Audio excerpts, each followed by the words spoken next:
could just grasp the power of innate intelligence. Et du coup, aujourd'hui, la team s'est agrandie du coup, avec d'autres étudiants et étudiantes de Toulouse. Et du coup, notre objectif, c'est vraiment qu'à travers des conférences et des séminaires, en invitant des speakers inspirants et inspirantes, que chacun et chacune puisse trouver en fait une chiro qui lui corresponde et qui l'inspire.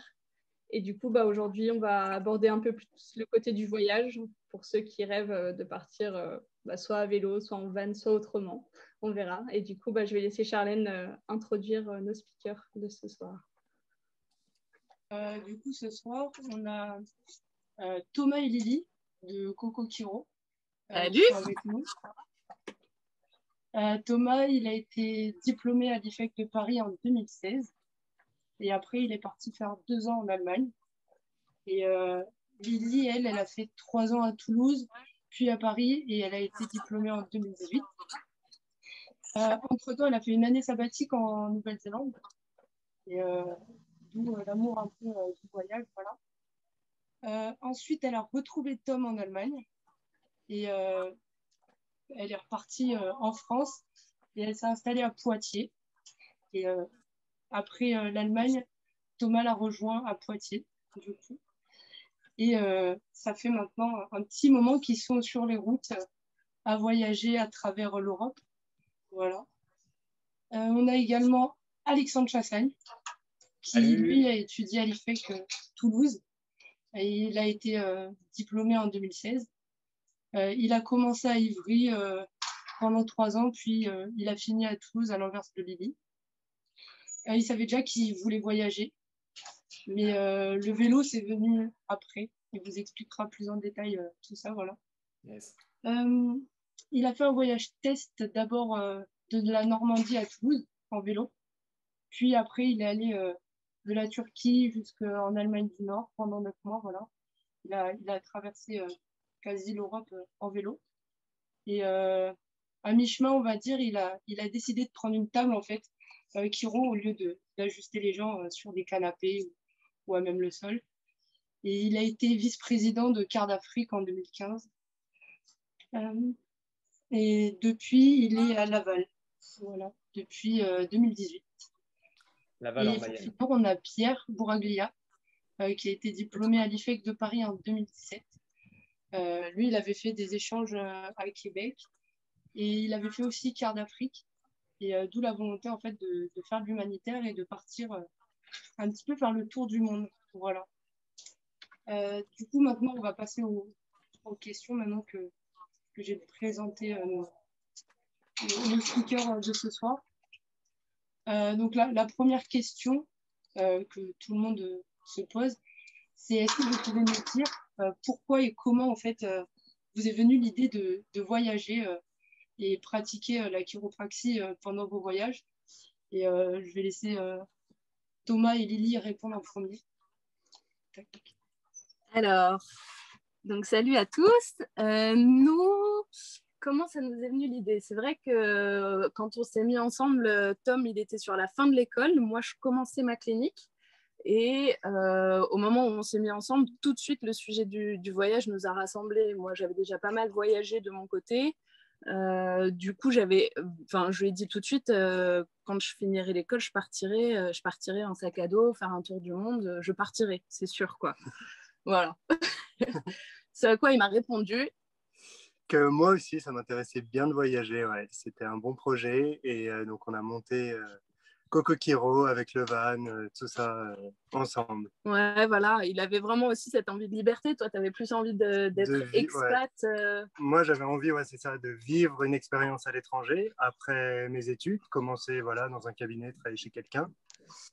Et j'avais essayé, voilà, peut-être la Nouvelle-Calédonie, enfin vraiment partir assez loin, ça s'est pas fait. Et... Je crois qu'il avait envie de rester un petit peu plus proche de moi. Voilà, après on s'est mis ensemble, les priorités ont changé. Et donc je suis parti en Allemagne 2 ans, donc vers Düsseldorf, donc pas trop loin de Paris. Et on avait quand même, enfin voilà, on pouvait quand même se voir régulièrement, donc ça c'était important. Voilà, et du coup la chiro dans le voyage, c'était quand même une évidence parce qu'on aime ce qu'on fait, on aime nos métiers. Et il n'était pas question qu'on abandonne notre pratique, surtout peu de temps après être sorti de l'école.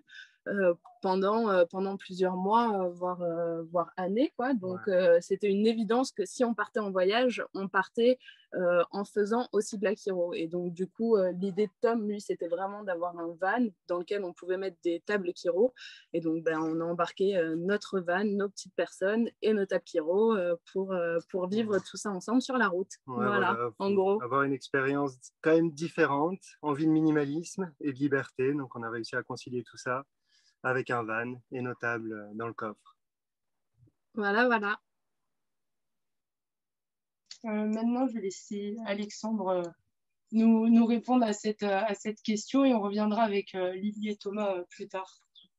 Ouais, alors moi en fait, l'idée du voyage, c'était quelque chose aussi qui me trottait dans la tête depuis de nombreuses années. J'ai beaucoup voyagé après pendant mes études, hein, pendant les vacances. Je faisais pas mal d'autostop. J'ai baroudé à pied aussi. Bref, mais là, après les études, j'avais envie de partir forcément sur un temps un peu plus long, quoi. Enfin, au moins quelques mois, voire 1 an, 2 ans. Bon, je me suis pas trop donné de limite. Mais et puis bon, pour le coup, au début, quand je suis parti, en fait, j'avais pas forcément prévu de faire de l'Akiro sur mon voyage, quoi. Je me suis dit à certains moments, je vais peut-être m'arrêter et puis bosser et puis etc. Mais pas vraiment ce que j'ai fait.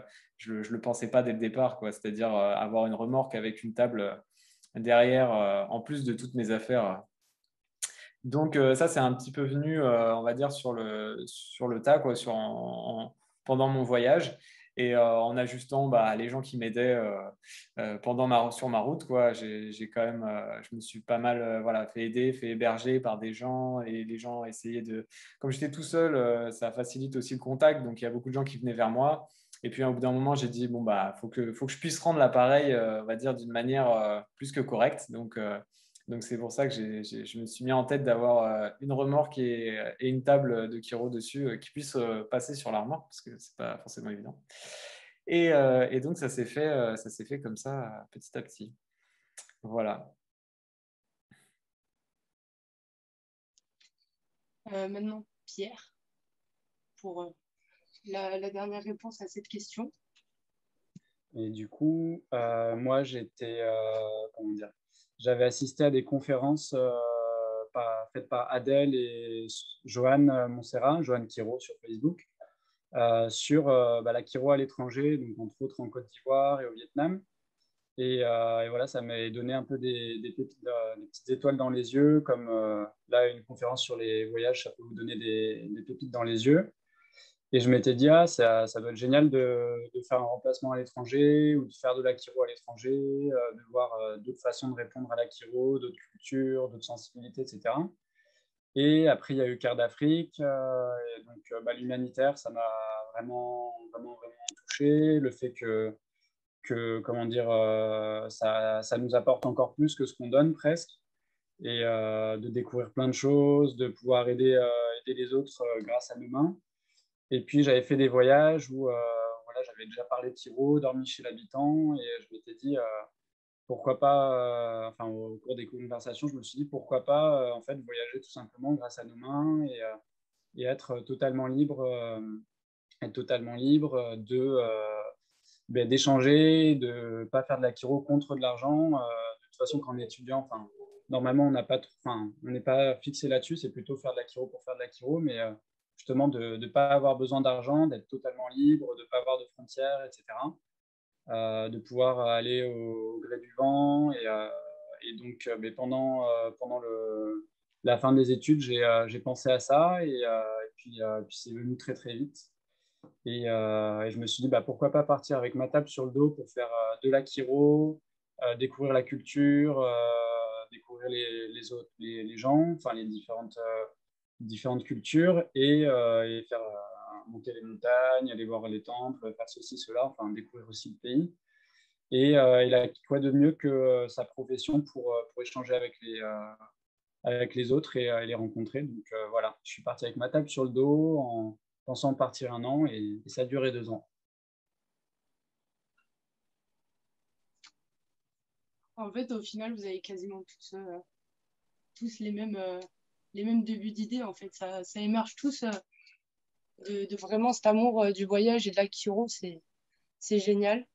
Maintenant, on va vous demander comment vous êtes passé en fait d'une simple idée et de cette envie et de ce rêve de voyager et de faire de la Kiro en même temps à la concrétisation même du projet et combien de temps en fait il vous a fallu pour que vous passiez le pas en fait pour vous dire bon bah là j'ai envie de faire ça et c'est parti, je le fais, voilà.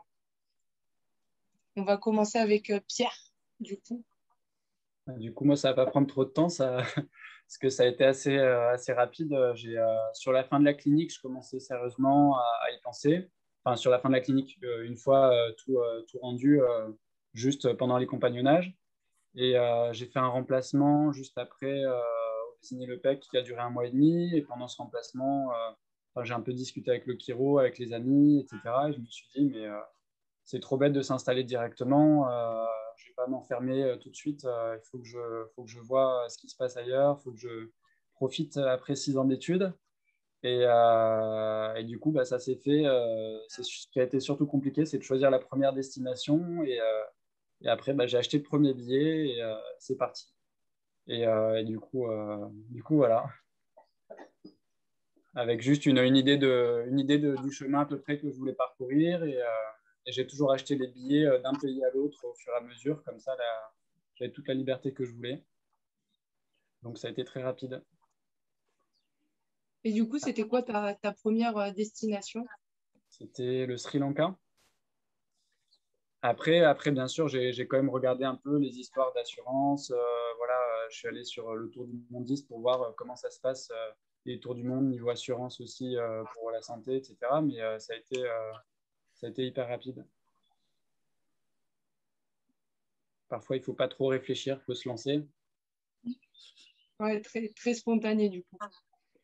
Alexandre, tu étais aussi autant spontané, toi?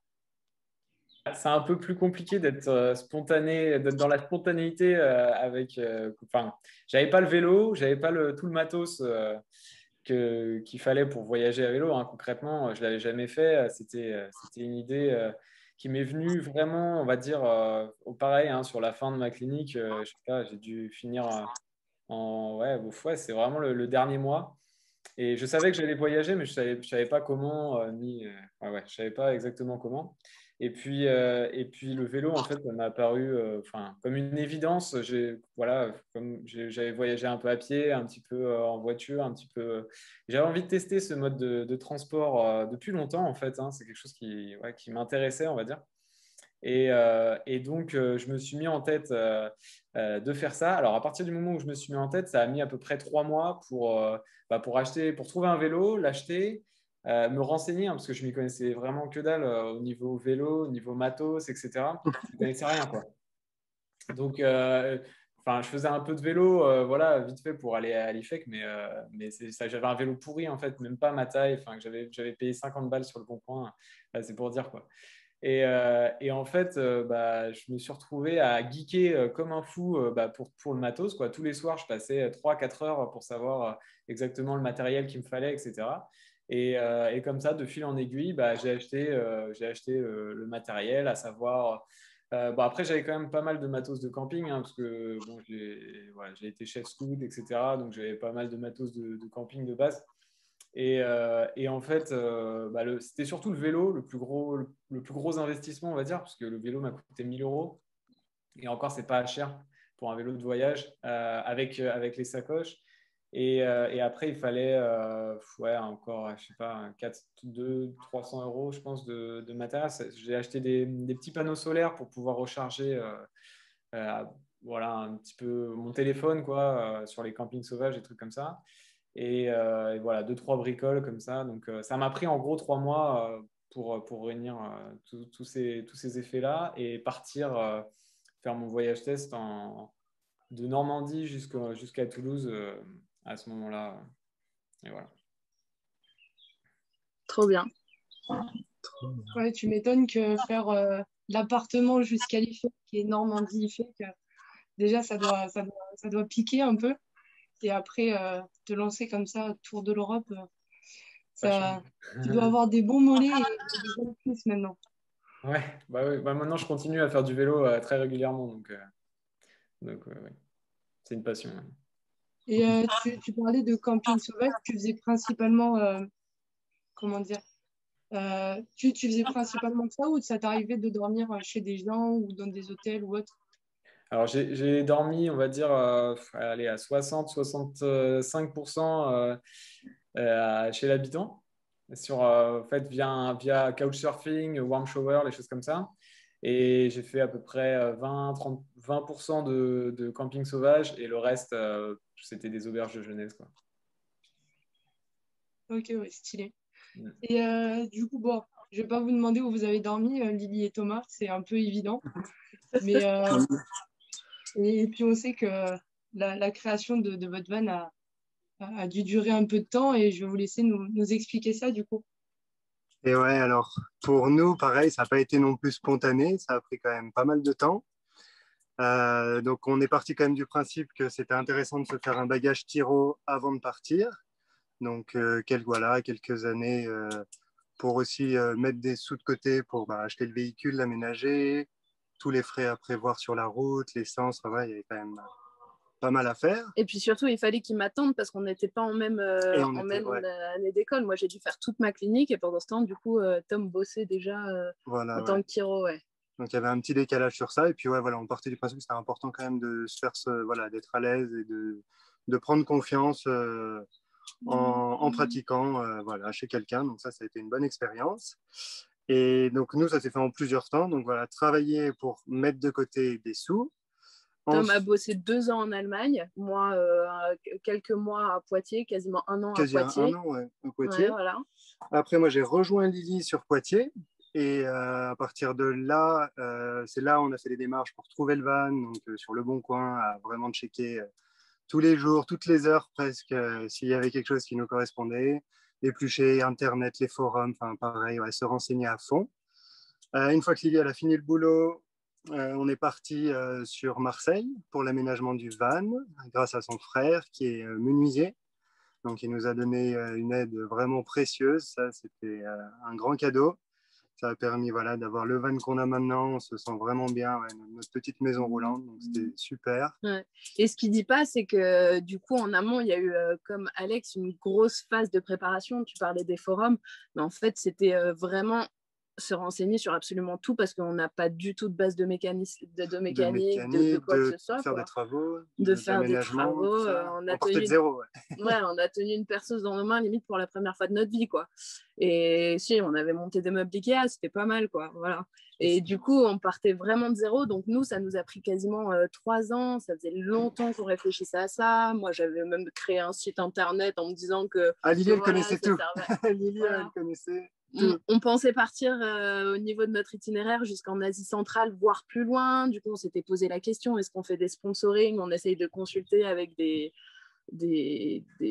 boîtes qui nous fileraient un peu d'argent en échange de j'en sais rien quoi. Enfin voilà, on avait trouvé des techniques et ça aurait pu marcher. Et puis, in fine, on s'est dit non. On a envie d'être libre dans ce voyage, donc on va plutôt miser sur on met de l'argent de côté. Ouais, on n'avait pas envie de rendre des comptes à une entreprise. Et on se fait notre bagage Kiro, ça nous permet de mettre de l'argent de côté et puis du coup voilà, acheter le van, créer le van, ça nous a pris 1 mois et demi et à la fin des 3 ans, on était prêt à partir et puis il y a le confinement qui est arrivé sur tout ça. Voilà, mais ça c'est la suite du programme. Ok, d'accord, c'est génial. Et du coup, le van, je sais pas, je sais que ça a été compliqué, mais ça se prend vite en main, la création d'un van, même si on ne s'y connaît pas, ou vraiment il vous a fallu il y a pas mal de conseils. Énormément de temps. C'est pas si compliqué que ça, en fait.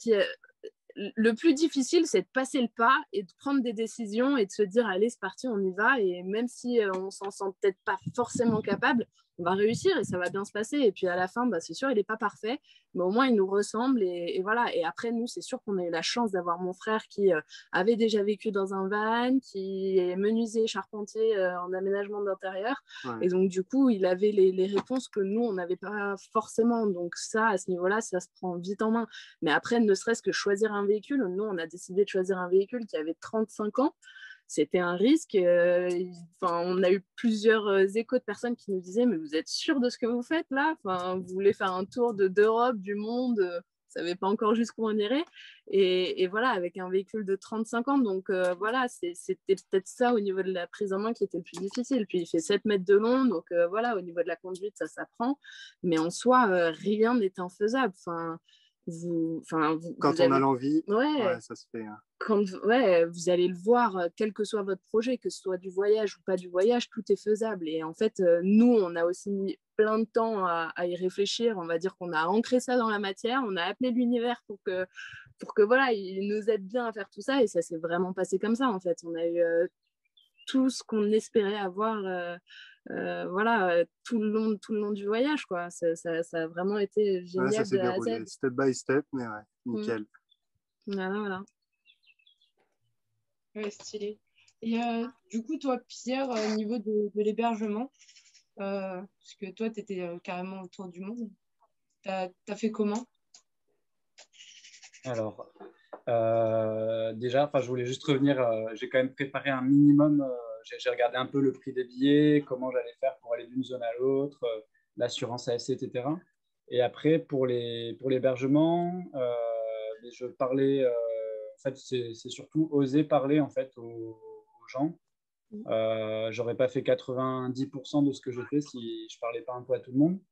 Et du coup, par exemple, quand je mangeais un bout dans un petit boui-boui, je racontais ce que je faisais à la personne qui faisait la popote, et puis il y avait d'autres personnes autour, et puis ça les intéressait. Ils disaient, ah, mais moi j'ai ma mère qui a une sciatique, ou ah, j'ai mal ci, j'ai mal là, tu peux venir à la maison si tu veux pour t'occuper de moi. Et puis après, de fil en aiguille, généralement je ne demandais pas d'hébergement et c'est eux qui me proposaient. Après, sinon, ça m'arrivait d'aller dans des homestays ou des guest house et voilà, de payer ma nuit normalement, mais de leur dire si ça vous intéresse, je peux aussi vous faire des consultations et si vous voulez, vous pouvez me déduire des nuits ou des choses comme ça. Et puis après, j'ai quand même dormi dans des guest house et homestays en payant, bien sûr. Hein. Et après, ça s'est fait de fil en aiguille. Je suis arrivé à dormir sur des voiliers, dans des tribus, dans des familles, dans des hôtels 4 étoiles. Enfin, vite fait, hein, pas souvent, mais si j'avais voulu, j'aurais pu, mais c'est pas ça qui m'intéressait. Donc, j'ai surtout fait les familles. Et voilà. Mais après, il faut oser parler surtout. Et puis, à partir du moment où ils comprennent ce qu'on fait et que c'est vraiment gratuit, c'est eux qui proposent et qui proposent des petits gâteaux et tout. Ouais. Et du coup, tu as parlé de parler aux gens.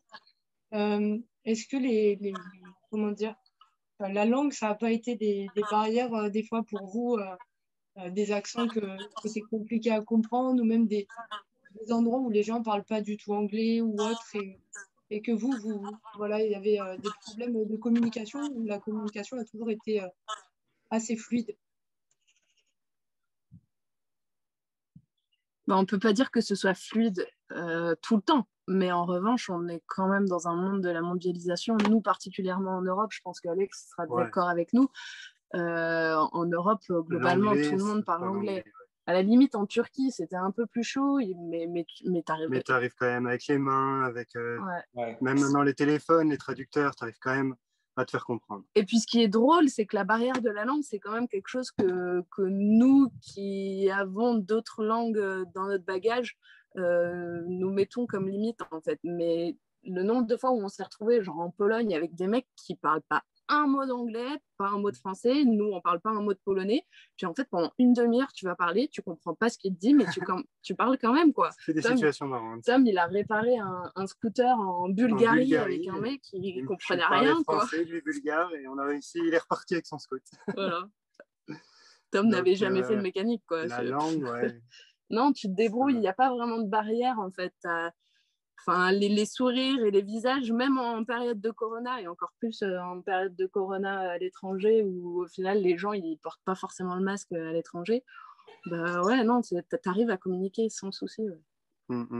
Ouais, c'est vrai, je suis totalement d'accord. Il y a cette communication un petit peu universelle qu'on retrouve avec les gens avec qui on ne peut pas parler une langue commune. Et peu importe, on arrive à se comprendre en fait avec les mains, comme vous disiez. C'est presque ça. Moi, j'ai trouvé ça vraiment fabuleux en fait de pouvoir communiquer et le pouvoir de la communication aussi avec des gens qui n'y a rien en commun, quoi. Il n'y a aucune langue commune. Et en fait, il y a toujours quelque chose qui fait que tu comprends et les problèmes ou pas. Enfin, c'est fou. Ouais. J'ai eu ce genre d'expérience aussi, plus dans les Balkans. Je ne sais pas si vous êtes passé en Serbie, Serbie là, Bosnie. Il n'y avait pas grand monde qui parlait anglais, mais, euh, mais ouais.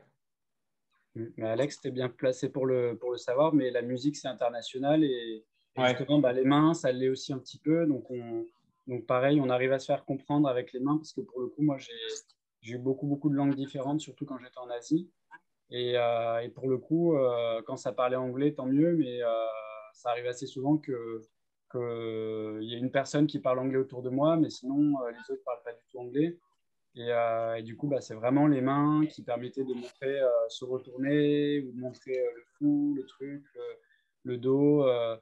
Et après, moi, pour le coup, vu que j'étais quand même pas mal dans les familles et que je m'occupais des amis, etc., j'apprenais en fait dans chaque pays la langue juste pour ce qui est ça fait mal, ou ça, le cou, poignet.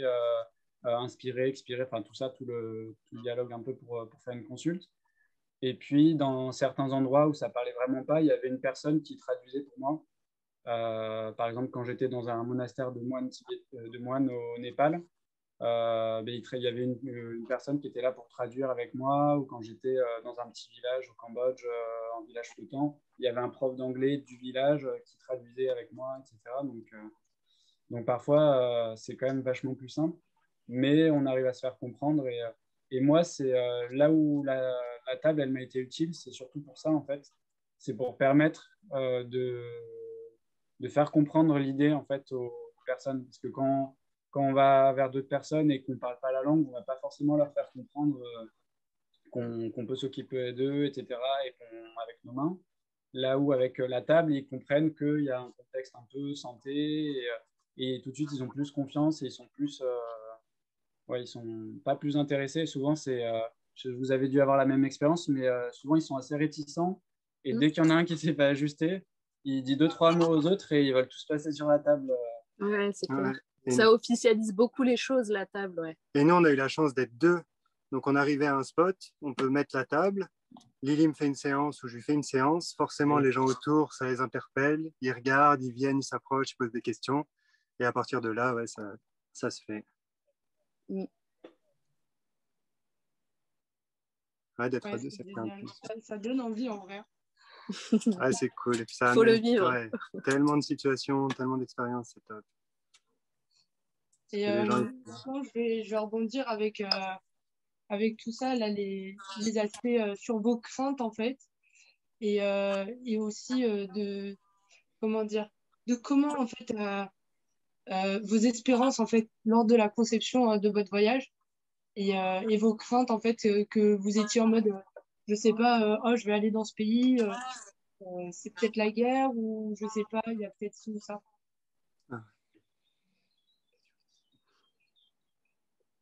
Qu'est-ce qui commence? Allez, c'est la main à Alexandre. Je crois qu'il n'a pas commencé encore. Bon, allez, je commence. Il n'a pas ouvert le bal. Voilà. Et après, je rêve sur d'autres pays où vous étiez en mode, voilà, comment vous idéalisiez votre voyage et quelles étaient vos craintes.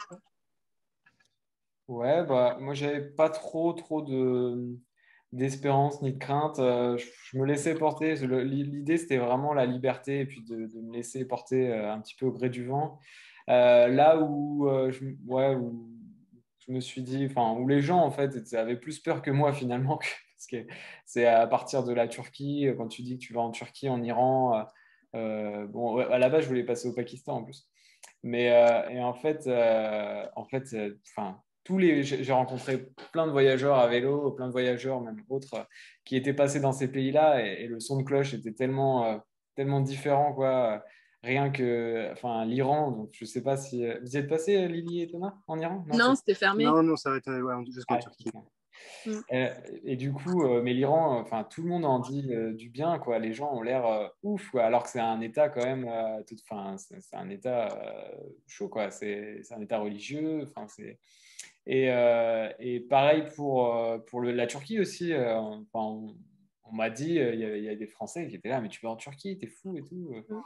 Alors qu'en fait, les gens, ils sont ultra adorables, quoi. C'est même là où, enfin, moi personnellement, c'est là où j'ai été mieux accueilli, le mieux reçu. C'était en Turquie, à partir de la Turquie, franchement, ou un petit peu dans les Balkans aussi, mais c'est vraiment les gens qui ont les moins de thunes qui reçoivent le mieux, quoi. Enfin, moi, c'est là où vraiment ça m'a subjugué, quoi. Et par contre, en Europe, après, on va dire un peu plus en Europe de l'Ouest, quoi, les gens sont un peu plus méfiants au final. Donc, voilà. Ouais, de même pour nous. Hein. En Turquie, ils sont prêts à tout donner alors qu'ils n'ont pas grand-chose. Et c'est ça. En Italie, enfin, aux frontières de la France, c'est un peu plus dur.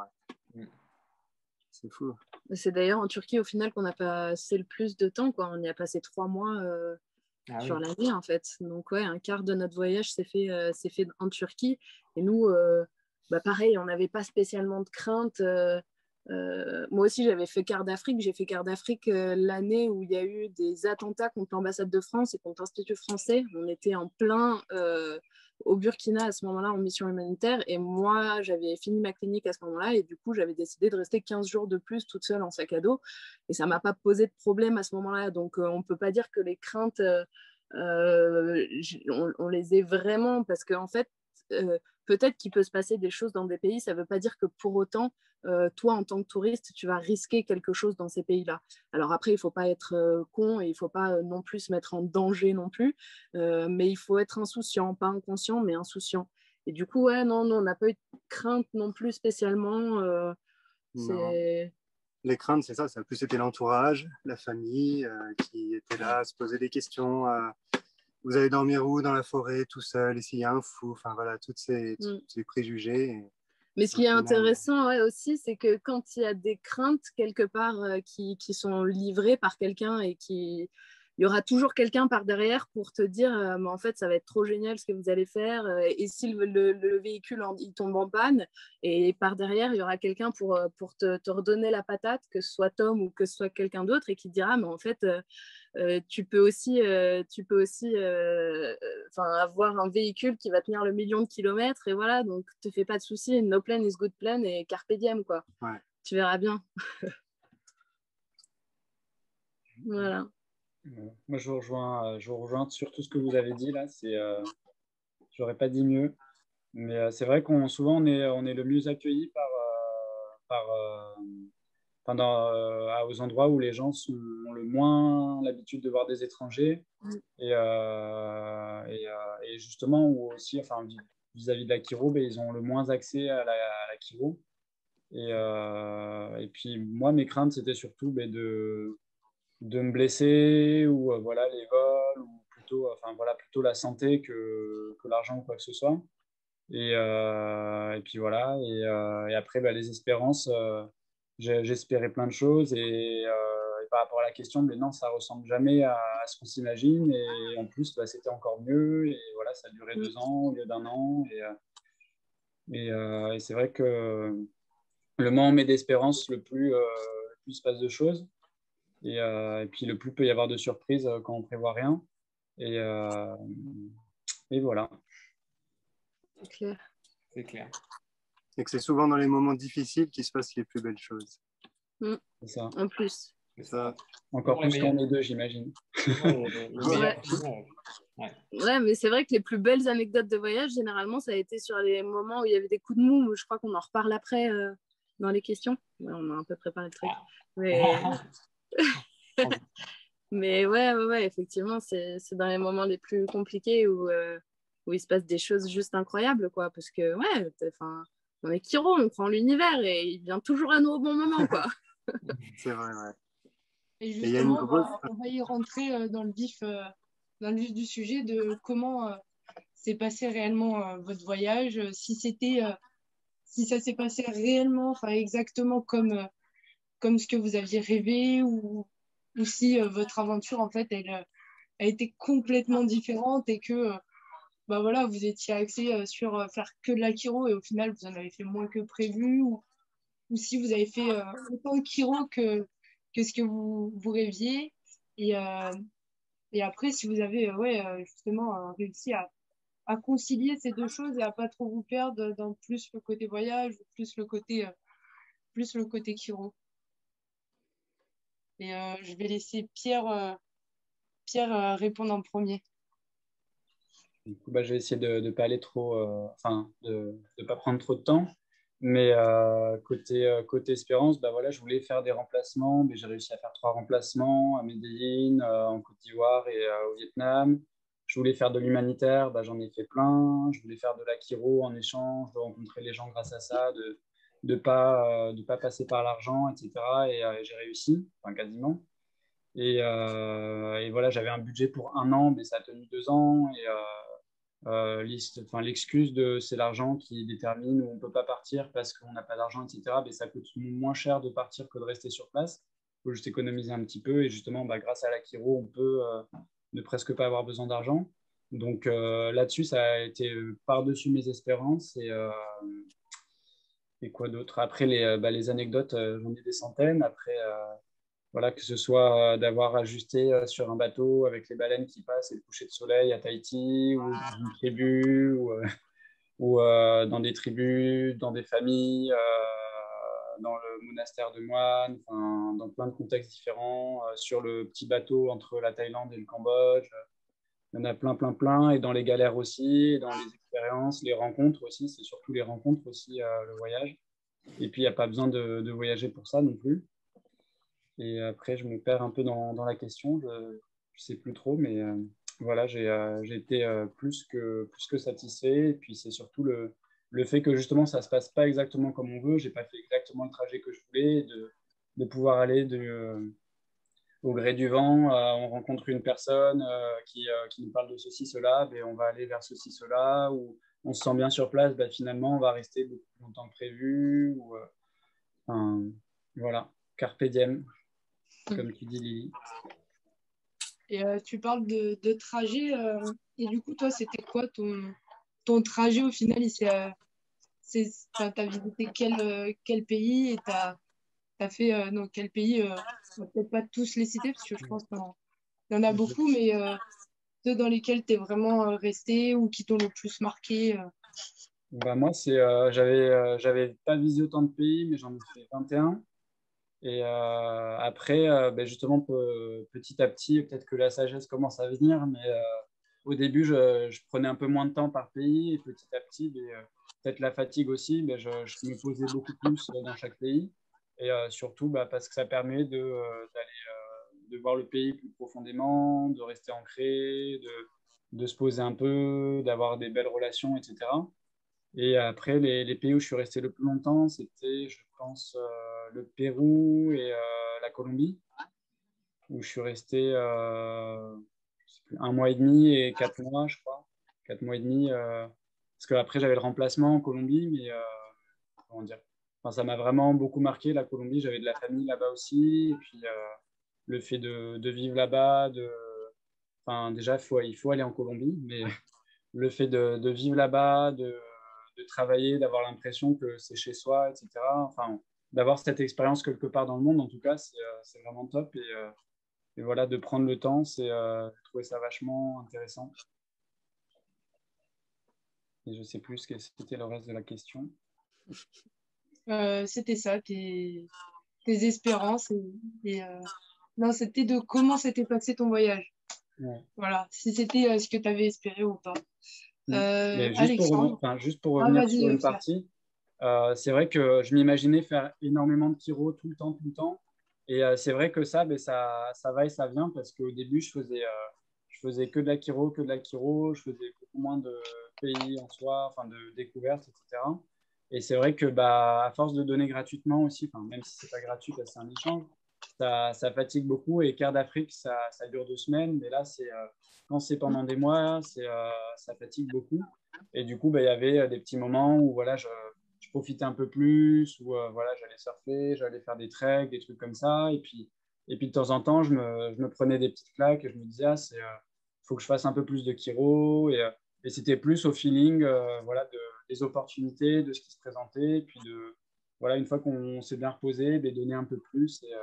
Et je pense que ça a été un peu pareil pour vous. Carrément. Ouais. Ouais, tout à fait. Comme tu disais, il y a vraiment, moi aussi, j'ai un peu vécu ça. Au début, je passais assez rapidement dans certains pays. Et je sais pas, il y avait un petit peu comme la fougue du voyage où tu as envie de. Je sais pas, bon, après, à vélo, c'est différent, mais moi, j'avais envie de rouler, quoi. Je roulais, je sais pas, je faisais 10 heures par jour. J'étais trop à fond. Et puis, à un moment, je me suis dit, mais merde, en fait, putain, je peux rater plein de choses, quoi. Et je me suis mis à me poser un peu plus longtemps à différents endroits.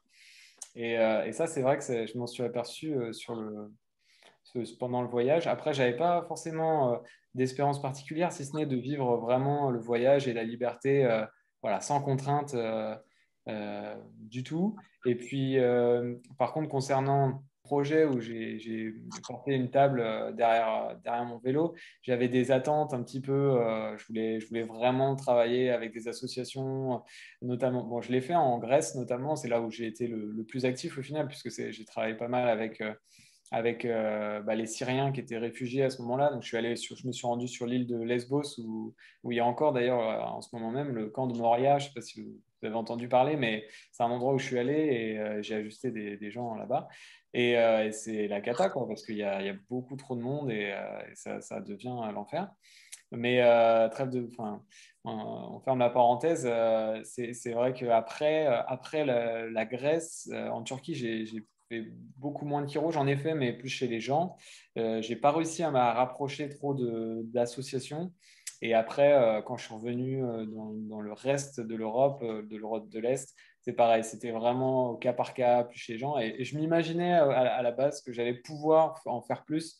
Mais en fait, c'était compliqué, quoi. En fait, en faisant du vélo toute la journée, après le soir, j'étais pas forcément. Enfin, déjà, j'arrivais tard et puis j'étais pas forcément hyper dispo. Donc, c'était souvent les jours où je restais plus longtemps, en fait, à des endroits où là, je pouvais m'installer, que faire prospecter un petit peu, parler un petit peu de ce que je faisais. Et puis, souvent, il y avait les gens qui me disaient, ah bah tiens, machin, il a mal au dos, machin, il a mal au cervical. Et puis ça se faisait comme ça au final. Et voilà. C'est comme ça que ça s'est fait. Et c'est très bien. Trop cool. Ça a un côté déculpabilisant ce que tu dis parce que nous, pour le coup, forcément, on a le voyage, il est restant, quoi. On est sorti, on a fini le camion en mars 2020. La veille du confinement. Voilà, la veille du confinement, on était censé partir et au final, on s'est confiné déjà pendant 2 mois pour commencer dans le Verdon. Donc déjà, on a perdu du temps et forcément de l'argent qu'on avait économisé à ce moment-là pendant le confinement. Et là, on n'a pas croisé grand monde dans le Verdon. On n'a pas pu faire beaucoup de chiro entre nous. Non, voilà. Là, forcément, et puis après, nous, notre espérance au niveau de la chiro dans ce voyage, et ce qu'on s'était dit dès le départ, c'est qu'on aimerait beaucoup faire de l'humanitaire aussi. Après, on s'était fixé de se faire 5-6 semaines d'humanitaire dans différentes associations, dans différents pays et tout ça. Nous, on s'était mis en lien avec l'Armée du Salut, qui est une association internationale, et du coup, ça facilitait les échanges. Et en fait, le corona a tout coupé. On nous a dit non dans tous les endroits où on a été. Et donc, de ce que tu dis, Alex, au final, même hors corona, quoi qu'il en soit, c'est pas si simple que ça d'arriver à atteindre les associations. Je pense qu'il faut vraiment y aller en amont. En amont, et nous, là, en l'occurrence, avec le coronavirus, le corona, ça va fermer des portes, c'est sûr. Les gens qui nous avaient dit oui au départ nous ont dit en fait non, ça va pas le faire là parce que ça fait prendre trop de risques aux populations, quoi. Voilà. Et du coup, après, l'autre plan qu'on avait, c'était vraiment sur l'échange. Et donc là, du coup, il y en a eu beaucoup au début, surtout à notre initiative, où nous, on allait vers les gens et on Comme disait Pierre, c'est ça, il faut aller parler aux gens, se présenter, dire ce qu'on fait, pourquoi on voyage, etc. Et puis, souvent, ça matche très bien, quoi. Ouais, je me souviendrai toujours, la première fois où on a fait, c'était une semaine, même pas après qu'on soit parti, on avait traversé la frontière, on était en Bavière. où on comprenait rien du tout à leur accent, alors que Tom, il a passé 2 ans en Allemagne, donc il parlait allemand, mais on comprenait rien à ce qu'ils disaient avec leur accent, quoi. Et ça faisait 2 heures qu'on roulait, on trouvait pas de lieu où se poser, ou alors c'était sur le parking d'un Lidl, il fallait absolument qu'on trouve un endroit, on monte tout en haut d'une montagne, et on se retrouve à un refuge d'altitude. Et en fait, à partir du moment où on a réussi à échanger, ils nous ont tout offert, quoi, à manger, à boire, À rester dormir, ouais, boire, ouais. Ah non, Le lendemain, à 5 heures du mat, on va à la traite des vaches avec un paysan qu'on comprenait mais absolument c'était pas. Difficile, ouais. et pourtant, ça, c'était juste à côté, quoi. C'était en Allemagne, donc on était déjà dépaysés alors que c'était juste l'Allemagne.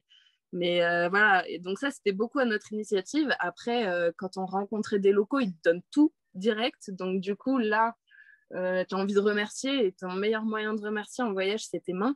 Et du coup, à ce moment-là, on sortait les tables, on essayait de leur expliquer. Il y en avait plein qui étaient réticents, genre, oh là là, non, mais on me touche pas, on me touche pas. Puis ben voilà, comme on disait, là, Il suffit d'une personne, et puis après, ouais, voilà. allez, on va essayer. Quand tu vois que le premier rigole, après, c'est bon. Et puis après, ce que nous, on a eu beaucoup, c'est que, et ça, Alex l'a dit aussi, c'est qu'on rencontre beaucoup de voyageurs quand on voyage, que ce soit dans des auberges de jeunesse ou nous, en l'occurrence, sur les spots un peu dans la nature, il y a des camions qui se rencontrent et tout ça. Et en fait, il y en a beaucoup qui viennent d'Europe de l'Ouest, qui la plupart du temps vont avoir des chiropracteurs, des ostéopathes, des naturopathes, des trucs comme ça. Et genre, quand ils nous voyaient arriver sur les spots, c'était ah purée, c'est trop bien. Normalement, je vois mon chiro tous les 2-3 mois. Là, ça fait 6 mois que je ne l'ai pas vu. Est-ce que vous pouvez faire quelque chose pour moi, quoi? Et du coup, ils échangeaient les compétences qu'ils avaient, un tatouage. De la mécanique, tatouage, ouais, un pot de confiture, ça allait vraiment de beaucoup ouais, de c'est choses. ça. Des vêtements de grossesse, des trucs, ouais, c'était très spontané, et du coup, ça, c'était vraiment top. Donc, ouais, non. des beaux échanges. Ça nous a un petit peu, ouais, je pense qu'on en a fait, on en a fait moins que prévu du fait du corona, hein, du fait d'avoir toutes les associations qui nous ont dit non, mais après, dans les échanges et les rencontres avec les locaux et les autres voyageurs, ça a été riche. Ouais. Donc le voyage, il ne s'est pas du tout passé comme on espérait, mais en revanche, il s'est passé tellement bien, quoi. C'était top. Et voilà, c'est pour ça, no plan is good plan, c'est vraiment le cas, quoi. Oui, on peut faire des plans, en fait, mais les plans, ils se dérouleront jamais, jamais, jamais comme on l'espère, et généralement, ils se dérouleront toujours mieux, quoi. Toujours mieux. C'est ça. Carrément. Est-ce que vous avez le souvenir de la première personne que vous avez ajustée pendant votre voyage? Bon, Thomas et Lydie, vous n'avez pas le droit de me dire que c'est l'un ou l'autre. Je parle d'une personne étrangère à vous, quoi. Mais ouais, est-ce que vous avez ce souvenir de la première personne dans votre voyage où vous l'avez ajusté, vous avez dit, OK, là, ça commence, et comment vous l'avez ajusté? Et sur quoi vous l'avez ajusté? Puisque à l'époque, Alexandre n'avait pas la table. Du coup, ça peut être intéressant de savoir comment tu as ajusté et où tu l'as ajusté.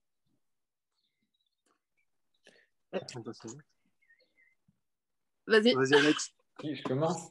Ah, ouais. Alors, la première personne, je m'en souviens plus, mais je pense que c'était sur un canapé. Enfin, il y en avait eu plusieurs quand je me suis fait héberger chez les gens. À chaque fois, j'arrivais à faire un peu de chiro.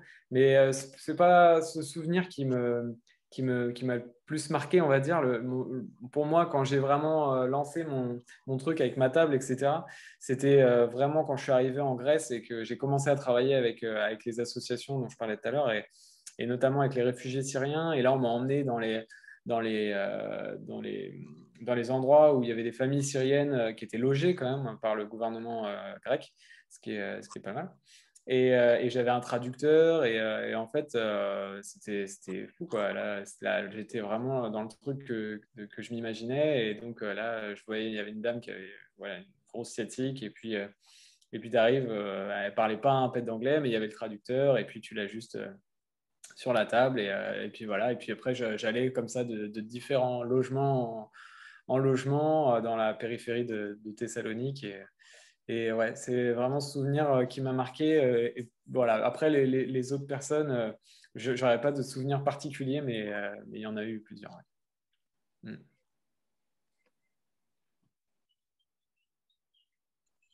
Et vous, Thomas et Lily?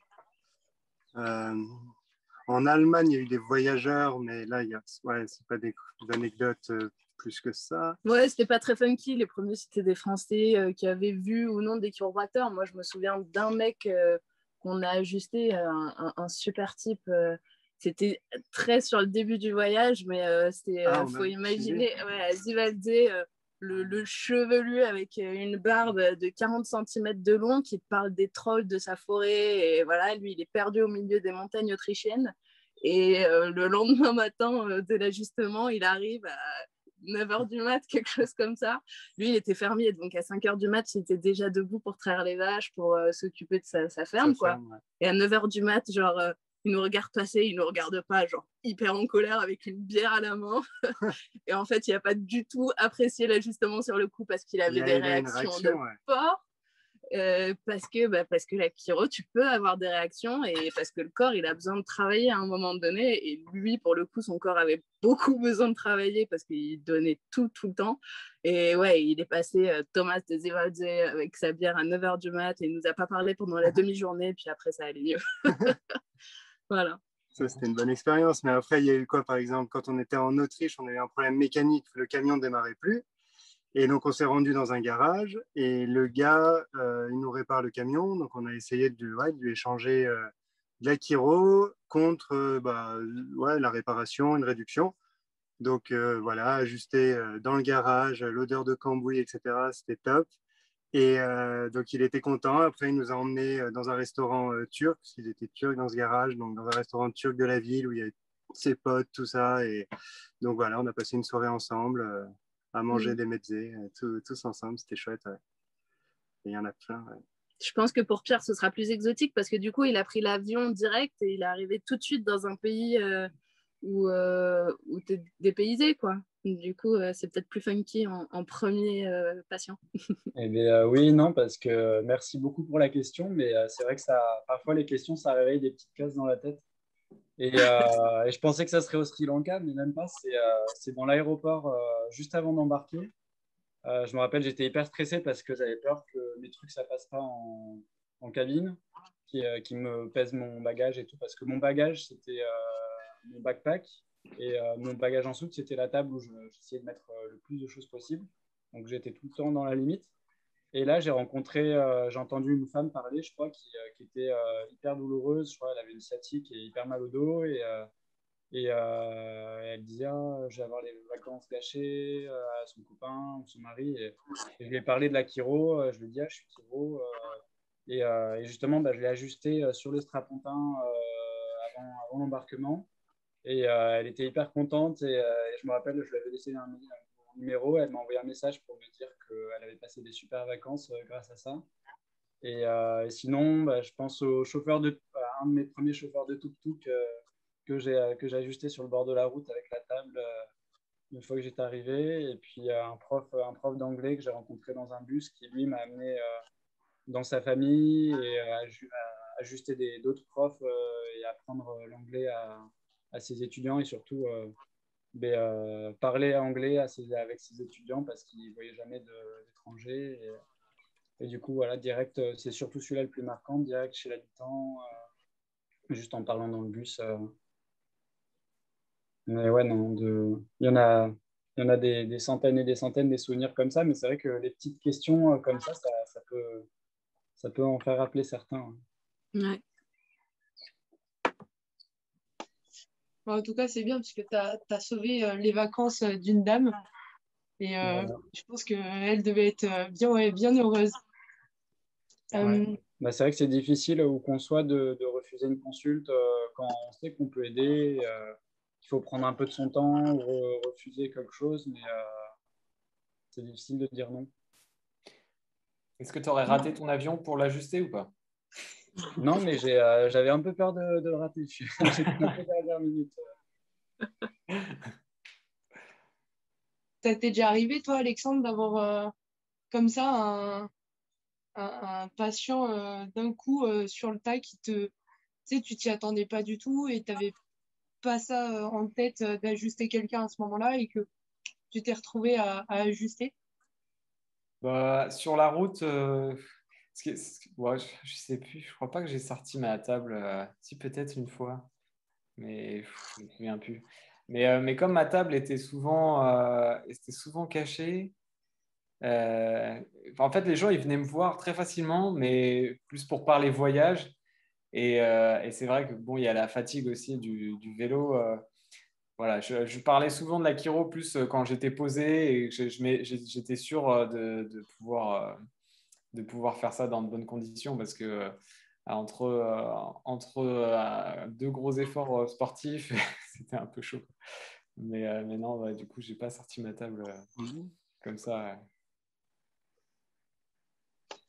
Ok, ouais, t'en parlais autour d'un verre avec les gens que tu croisais, non? C'est ça? Ouais, voilà, ou pas, plus en fait là où je dormais, quoi. C'était souvent, comme je disais, j'étais pas mal hébergé chez l'habitant, donc c'était les habitants, ceux qui m'hébergeaient, qui me demandaient, enfin j'en parlais, et puis voilà, ça se faisait naturellement. Des fois, il y avait des gens de leur famille qui venaient juste pour ça, ou, euh, ou des amis. Donc, des fois, je restais à des endroits juste pour ajuster un petit peu plus longtemps. Et puis, je suis resté aussi 3-4 semaines dans une communauté alternative où j'ai ajusté des gens aussi en Roumanie. Donc là, mais là, j'étais posé, quoi. Donc, voilà. Ouais, stylé. Et Lily et Thomas, vous, pareil, vous avez déjà eu des personnes inattendues qui vous demandent ou pas du tout? Hmm. Pas tant que ça, hein. Ou alors, quand on était par exemple en Turquie, là, sur la plage, quand Ouais. quelqu'un avait entendu qu'on faisait de l'Akiro, des gens qui venaient nous voir en disant ah bah j'ai ci, j'ai ça, ouais. Et puis, enfin, je sais pas si vous avez vécu ça, les gars, mais nous, c'est vrai que ouais, on est souvent sur les mêmes itinéraires, les voyageurs. On a tendance à se rencontrer dans un pays, puis dans le suivant, puis dans le suivant. Et en fait, à la fin, tu es une espèce de communauté de voyageurs et tu as plus ou moins entendu parler de tout le monde.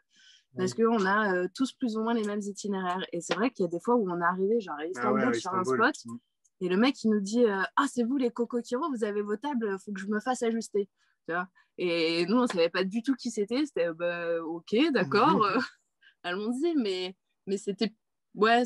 plus dans les voyageurs que dans les locaux où ils demandaient directement j'aurais bien besoin d'un ajustement.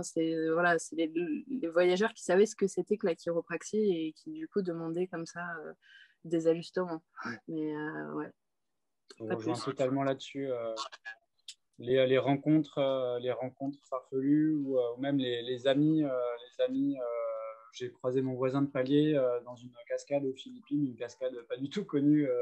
Enfin, on croise des gens dans des endroits Ouais. soupçonnés. Et puis parfois, on a entendu parler de nous par-ci, par-là. Et comme vous, ouais, ça m'est arrivé d'ajuster quelqu'un ou de rencontrer quelqu'un qui me dise ah, mais c'est toi qui fais le tour du monde avec ta table. Ah, j'ai rencontré un tel dans tel pays, à un autre pays. Enfin, et vous, avec votre camion, ça devait être encore plus gros, quoi, parce qu'on ne peut pas passer à côté. Ouais, non, c'est clair. Surtout quand on sortait les deux tables, là, on se faisait un peu notre Le bureau en plein cabinet air. extérieur, ouais. Excellent. On avait des gens à la file indienne, chacun une table, c'était cool. C'est énorme en vrai, c'est fou. Maintenant, je vais vous demander, par rapport on en a vite fait parler l'autre jour, mais par rapport aux mentions légales, euh, comment vous avez fait pour ajuster, sachant que comment dire, la chiro, elle n'est pas reconnue dans tous les pays, même déjà d'Europe, de la même façon, alors du monde, n'en parlons pas. Du coup, comment vous avez jonglé et joué avec la loi pour pouvoir quand même pratiquer et ajuster des gens? Je vais vous laisser répondre entre vous comme ça et vous verrez si vous avez les mêmes réponses. Bah, nous, on s'est pas trop posé la question. On s'est dit, on part et allez, on va rencontrer les gens. Et sur l'échange, donc déjà, il n'y a pas la notion d'argent. Donc peut-être que ça change quelque chose. Et C'est vrai qu'on ne s'est pas pris la tête. On y a été un petit peu à l'arrache en se disant, bah, de toute façon, de on toute ne façon, pourra c'est pas compliqué avoir de des payer, assurances. de prendre une responsabilité civile dans chaque pays. Donc ouais, non, on s'est pas trop posé de questions là-dessus. Après, on a écouté nos tripes, nos sens, et essayé de faire poser des questions, une anamnèse assez pertinente pour pas quand même passer à côté de quelque chose. Et puis voilà, quoi, écouter notre instinct. Ouais, c'est ça, on s'est fait confiance, on a été reconnaissant à la formation qu'on a eue qui nous a appris à ne pas être dangereux. Et franchement, quand on sort de l'école et si on a notre diplôme, on est en capacité de ne pas être dangereux. Ça peut arriver de passer à côté de quelque chose, mais particulièrement quand c'est dans des langues à l'arrache, mais tu as un instinct Ouais, qui te dit si tu peux y aller, si tu n'y vas pas. Et nous, c'est vrai qu'on a fonctionné comme ça. Je me souviens avoir lu le post sur Facebook de Pierre qui demandait un petit peu comment ça allait se passer dans les autres pays. Et puis de ne pas avoir lu les commentaires jusqu'au bout parce que chacun a son avis sur la question et tous les tyros vont répondre quelque chose de différent selon leurs convictions personnelles. Voilà. Après, les gars vous aviez vos avis aussi qui ressemblent, tu vois, sur la question. Je vous laisse répondre. Ouais, ouais non, mais c'est voilà, ce qu'on disait l'autre jour. C'est vrai que moi, je me suis posé la question au moment où j'ai lancé, en effet, mon truc en Grèce. J'avais contacté je sais plus, les associations Kiro dans les pays, mais en fait, ils m'ont tous dit, on m'a même déconseillé de faire de la Kiro, quoi, comme je le faisais. Mais bon, tu fais ça en effet en échange, sans demander d'argent, et d'une part, et puis en effet, en faisant une bonne anamnèse, tu prends très peu de risques, mais bon, c'est vrai que d'un point de vue légal, c'est peut-être pas l'idéal, quoi. Mais bon, voilà, j'ai pas d'éléments supplémentaires à ajouter. Et moi, pareil, du coup, je m'étais renseigné avant, voilà, j'avais posé les questions sur le point Kiro, et j'avais souscrit à la RCP de l'AFC qui avait une extension à l'étranger, en fait. Après, c'est plus ou moins ambigu, je les avais appelés, ça, ils nous courent, mais ils ne nous courent pas trop, enfin, on ne comprend pas trop, mais apparemment, si on était dans de bonnes conditions, etc., on pouvait plus ou moins être couvert. Et elle était extensible, si on revenait en France, elle recommençait 6 mois de plus. Donc j'étais repassé en France après l'Afrique, j'étais repassé pour quand on est diplômé, là, la graduation. et, et j'étais repassé du coup, mais c'est vrai que ils avaient bien insisté sur le fait que c'était surtout quand on faisait un remplacement que il valait mieux être couvert par la couverture du chiro qu'on remplaçait, etc. Donc pendant les remplacements, j'étais plus ou moins couvert vraiment officiellement. Et après, comme vous, je faisais au feeling, et on a quand même une bonne formation. On s'est repéré, mais bon, les accidents, ça arrive. Et puis c'est vrai que, je sais pas pour vous, mais moi-même quand je suis en cabinet, je suis conscient qu'il y a tel drapeau, et qu'il y a un risque, etc. Mais la personne, elle a tellement mal ou autre. On se dit, est-ce que j'y vais quand même? Est-ce que j'écoute pas les signes, les drapeaux rouges, etc. Mais bon, il y a quand même l'instinct. Mais c'est vrai que la partie sur on part d'un principe d'échange, etc., c'est totalement valable d'un point de vue humain, mais malheureusement, c'est vrai que d'un point de vue administration, loi, etc., rien qu'on est chiro étranger, on passe en France, on n'a pas de numéro ADELI, on n'a pas ceci, on n'a pas cela, donc forcément, on peut toujours nous avoir par quelque chose à l'étranger. Je ne sais plus pourquoi je disais ça, mais voilà, on peut tout. Ah si, parce que quand j'étais au Népal, j'avais été surpris parce qu'on m'avait demandé au monastère, là, on m'avait demandé si j'avais un visa humanitaire, justement. Et en fait, c'est vrai qu'en soi, même si on fait de la chiro à l'étranger, d'un point de vue humanitaire, parfois il faut un visa spécial pour pouvoir faire des actes, etc. Donc, mais voilà, après, le diplôme, il est valable dans la plupart des pays quand même. Et à partir du moment où la chiro est reconnue dans le pays où on est, généralement, ça passe. Voilà, à Hawaï, par exemple, je faisais un peu moins je faisais vraiment beaucoup moins d'ajustements et vraiment aux gens que je sentais ou aux locaux, ou au coach surfing.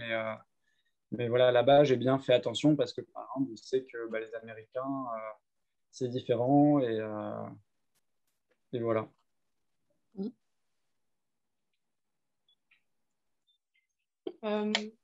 D'ailleurs, là-dessus, est-ce que vous avez déjà, pendant votre voyage, justement, refusé d'ajuster quelqu'un ou est-ce que vous avez déjà eu comme Lily et Thomas ont dit tout à l'heure, avec le petit monsieur très légèrement barbu d'Allemagne qui, en fait, au final, n'est pas content ou même, je sais pas, des petits soucis comme ça pendant, pré ou post-ajustement avec voilà, des gens qui n'ont pas aimé au final et qui vous font bien savoir ou même vous, que vous arrivez, vous dites ouais, non, je le sens pas du tout et je le fais pas comme Pierre à Hawaï. C'est genre cas par cas ou ça vous est vraiment arrivé beaucoup de fois? Pas beaucoup de fois, en tout cas pour nous. Et après, si vraiment tu le sens pas, bah, tu adaptes tes techniques, tu vas peut-être plus partir sur quelque chose d'énergétique. Et ouais, en tout cas, moins bioméca peut-être. Je crois qu'on n'a jamais refusé un patient. On a toujours réussi pas refuser, mais faire différemment. Voilà, à faire différemment pour prendre soin quand même, mais sans faire un... On va pas mettre des gros breaks quand on ne le sent pas, quoi. Ça, c'est clair et net. Mais non, jamais refuser un patient. Refuser, non, ouais. Non, mais voilà, faire différemment. Beaucoup plus doux et ouais, peut-être faire du best, faire ce qu'on avait fait, ouais. Si, on a refusé, genre Sadoun qui picolait. En Turquie, ouais, lui, c'était peut-être l'exception. Il était bourré tout le temps. Donc, lui, c'est pas que tu le refuses, tu vois, mais tu fais en sorte, tu te dis, ouais, après. Et puis, en fait, après, pendant 3 mois, quoi. Ouais. Pendant 3 mois, tu arrives à lui dire un peu plus tard, et puis, en fait, il oublie, il passe à autre chose, il revient à la charge, et voilà, mais c'est tout, quoi. Ouais. Non. Ouais, moi aussi, j'ai eu le patient tout le temps bourré. C'était mon hôte, en fait, la personne qui m'hébergeait, mais il était complètement alcoolique et c'est vrai que j'avais pas trop. Je l'avais ajusté, mais genre vraiment tranquillou, quoi. Et en effet, c'est important, comme vous avez dit, de s'adapter aux patients, mais comme on peut faire en cabinet. En cabinet, ouais. Voilà, hein, c'est ça. Et moi, je crois pas en avoir refusé. Après, c'est vrai que oui, j'ai eu un patient, par exemple, qui avait un pêcheur là, au Cambodge qui avait des symptômes périphériques et centraux neuro. Et j'avais fait vraiment léger ou quelqu'un qui s'était pris une barre en fer dans la tête et qui avait plein de ça. Il lui avait retiré, il avait plein de symptômes neuro, etc. Voilà, j'avais juste donné des conseils plus pour de la neurorééducation, des choses comme ça, mais je n'avais pas trop osé toucher.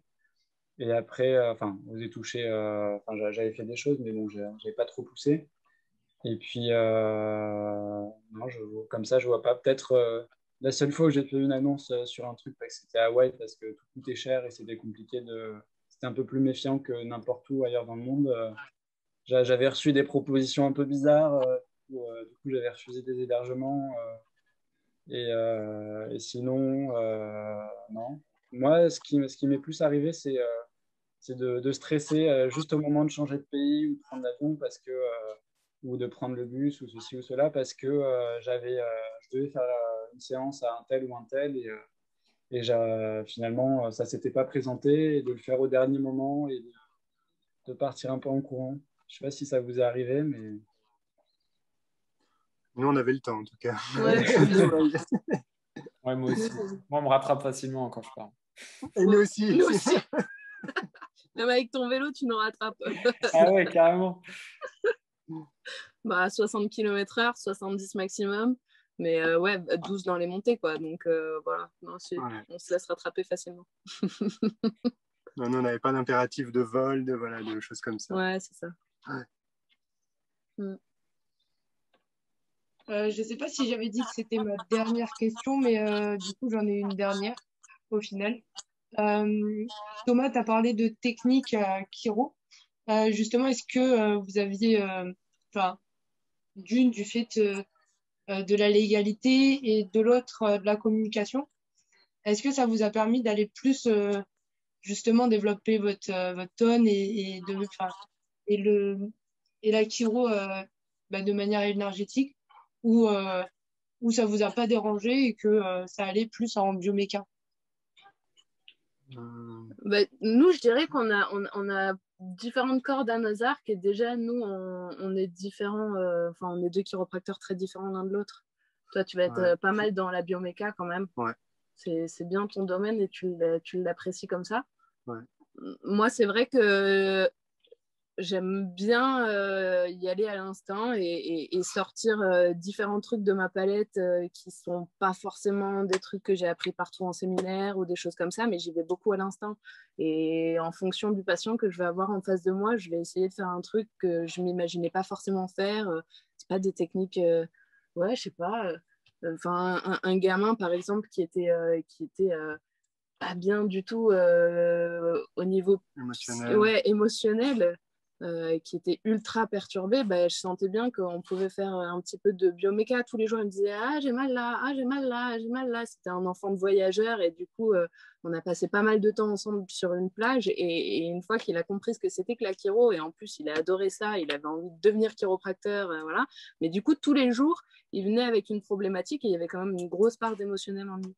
Et donc, du coup, là, tu vas essayer d'aller développer des techniques émotionnelles, des techniques un peu plus énergétiques, ça c'est sûr, mais après, ça dépend Moi, j'ai vraiment été des plus patients. sur du bioméca et puis de temps en temps, voilà, du BEST, un peu de SOT ou voilà, quand tu t'adaptes au patient, quoi, quand tu ressens la chose ou pas. Mais ouais, 90% plus bioméca pour ma part. Si tu as un bébé, tu vas pas du tout l'ajuster de la même manière non plus. Une femme enceinte peut faire du Webster, bioméca, mais voilà, tu vas plus aller sur du Webster. Ça dépend des patients en fait. Hein. On peut toujours au feeling. Et ceux qui te disent qu'ils veulent pas du tout que ça craque, parfois tu arrives à leur expliquer quand même, mais c'est vrai qu'il y a des fois, tu as peut-être pas envie de passer une heure ou une demi-heure à les convaincre que allez, ça peut se faire, donc tu fais une autre technique. Ouais. C'était pareil pour vous, Pierre et Alexandre? Du coup, je vais prendre la parole. Parce qu'à chaque fois, je te laisse parler. Ouais, bah oui, vas-y.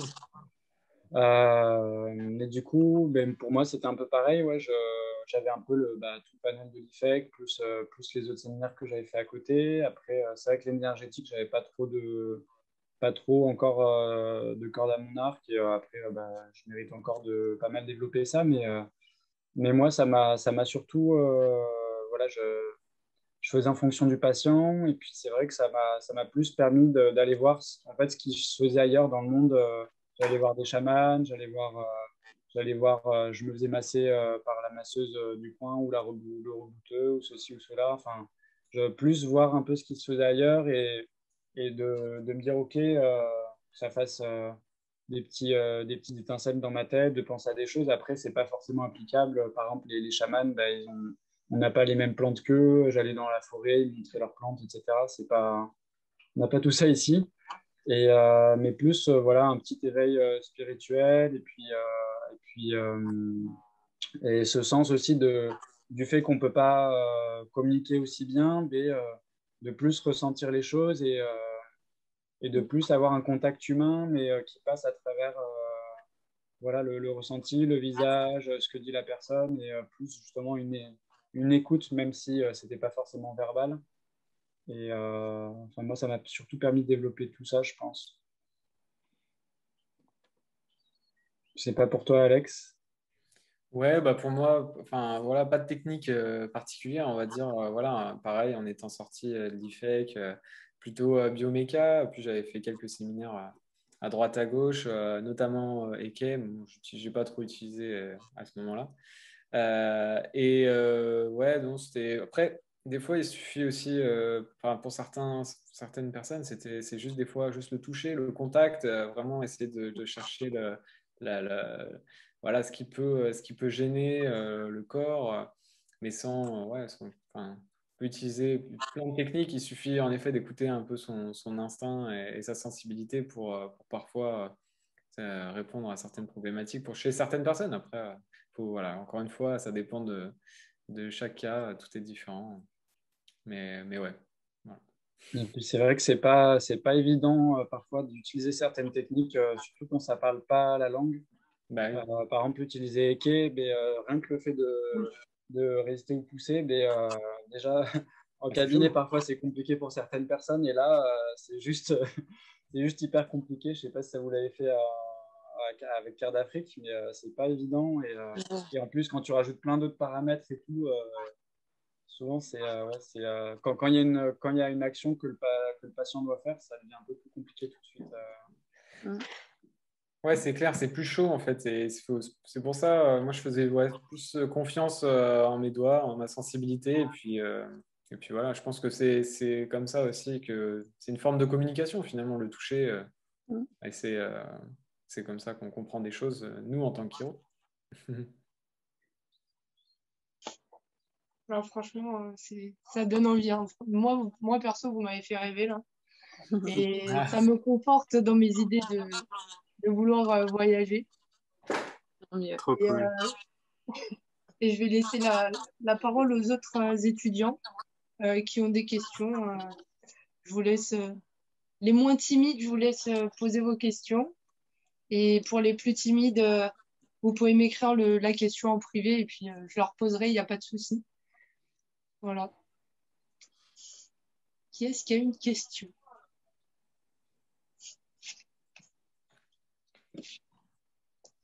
J'ai Eugénie qui demande si c'est possible de voir pour le budget que vous aviez mis de côté avant de partir.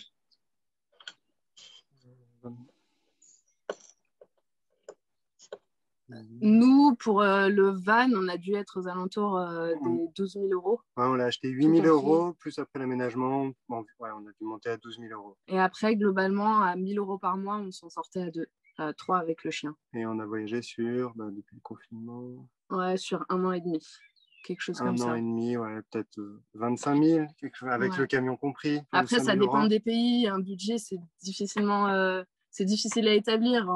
En Turquie, En Turquie, tu on manges avait pour 1 besoin de 600 euro et balles. les pays frontaliers et tout ici, c'est pas pareil. Tu Ouais. manges pour 5 euros, voire 10 euros. Et Le prix de l'essence n'est pas le même voire selon frais, les ouais. pays. Puis après, nous, il y avait encore la problématique, c'est un vieux véhicule, donc il faut faire de l'entretien tout le temps. Et du coup, il y avait de la mécanique La à mécanique à faire. faire, acheter des pièces, Voilà. ouais, tu vides des factures à 300 euros. Mais on dirait, nous, ouais, pour 1 an et demi, avec le camion, environ 25 000, 25 000. ouais. Ouais. À 2, 3. Et 3 ans pour voilà, mettre de côté.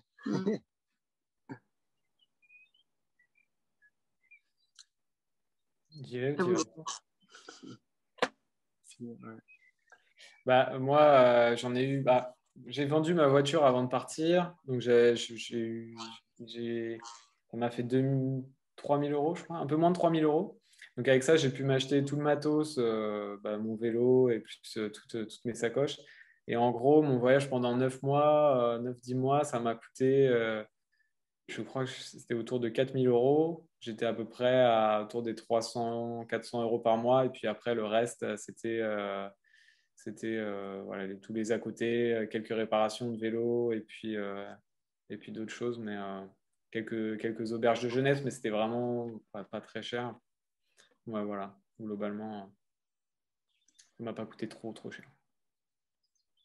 Et moi, chacun ses priorités. Moi, mes priorités niveau budget, ça a toujours été les voyages. Donc, j'avais mis un peu de côté. Et puis, j'ai remplacé du coup un chiro qui voyait un patient toutes les 10 minutes.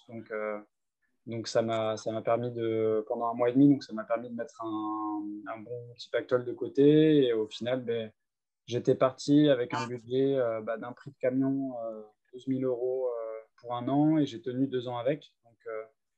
Donc comme quoi, enfin, ça reste une grosse somme, mais pour 2 ans, ça reste rien du tout. Donc comme quoi, c'est pas une question d'argent, c'est vraiment une question de se lancer, d'envie, de possibilités, parce qu'on peut faire en sorte de ne pas dépenser. Voilà, moi, je me mettais un peu la ceinture, je serrais un peu la ceinture, je mangeais dans les petits boubouis et tout, et c'est vrai que en faisant attention aux dépenses, on peut ne presque rien dépenser. Et, moi, par exemple, en Indonésie, je vivais pour 300 euros par mois.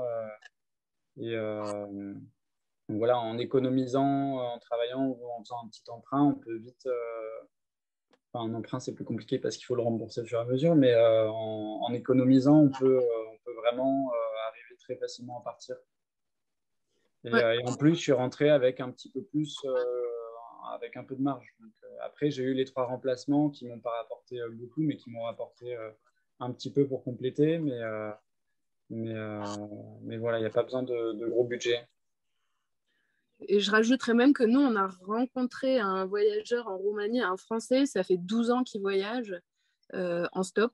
Et en gros, lui, il s'arrête une fois de temps en temps dans un pays. Par exemple, il a fait Le Japon un pour an un an. au Japon en étant prof d'anglais. Et ça lui permet de vivre pendant 4 ans sur les routes en stop, en étant de temps en temps à l'hôtel, souvent Souvent chez chez l'habitant, l'habitant, ouais. dormir dans les monastères, parce que les monastères, c'est des hôtels gratuits. Voilà, c'est ouais, et ouais, il n'y a pas besoin de grand chose. Après, ça dépend simplement de ce dont tu as envie et à quel point tu as envie d'être plus ou moins libre. Voilà, nous, on n'avait pas envie d'être toujours chez l'habitant, par exemple. Donc, c'est vrai que le confort du van, c'était quelque chose de sympathique aussi. Voilà. Même si on a fait quand même beaucoup de lieux chez des locaux où voilà, on dormait dans leur jardin au final, mais on avait toujours notre petite indépendance et ça, c'était plutôt chouette. Mais après, il va y avoir des voyageurs qui vont faire tout en auberge de jeunesse et il va y avoir des voyageurs qui vont faire tout chez l'habitant. Forcément, chez l'habitant, c'était gratuit. Alors que dans une auberge de jeunesse, selon le lieu, ça va te coûter de 4 euros à 30 balles, quoi. Voilà, voilà. Et donc ça fait varier énormément le budget. Ouais, c'est clair. Peut-être un camion plus récent aussi, hein. Mm. Niveau essence. Ouais. Ah oui, la conso. Et la conso Après, aussi. Ouais. pour ceux qui ne veulent pas toujours être chez l'habitant, les guest house et les homestays, ça, encore une fois, ça dépend des pays où vous ciblez, mais ça revient pas très cher et ça revient toujours beaucoup moins cher que de vivre en France et de payer son loyer, son truc internet, son portable, ses taxes, ses impôts. Et Complètement. moi, si j'avais voulu, j'aurais pu voyager comme ça pendant des années, des années. Et si vous voulez gagner un peu d'argent, ben, vous remplacez un kilo, vous faites du woofing ou ceci ou cela, mais on peut vivre comme ça pendant des années, quoi. Clairement.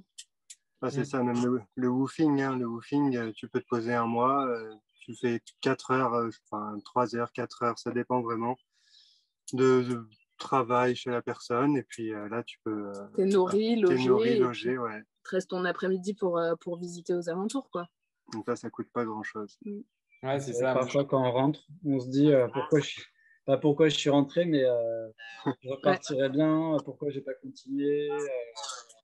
Mais on peut toujours partir et puis il n'y a pas besoin de partir pour voyager. On peut voyager de chez soi avec Internet, avec les bouquins, avec les visios, les séminaires. On peut voyager en prenant son van ou sa voiture ou en allant camper en France, en allant au pays d'à côté. Il n'y a pas besoin d'aller au bout du monde. C'est clair. Soyez confiants. J'avais une petite question aussi, du coup, pour l'avenir, est-ce que vous avez des rêves? Est-ce que vous avez envie de repartir voyager ou est-ce que vous voyez plutôt installé dans un cabinet ou... Les deux. Les deux, mon capitaine. Ouais, non, nous...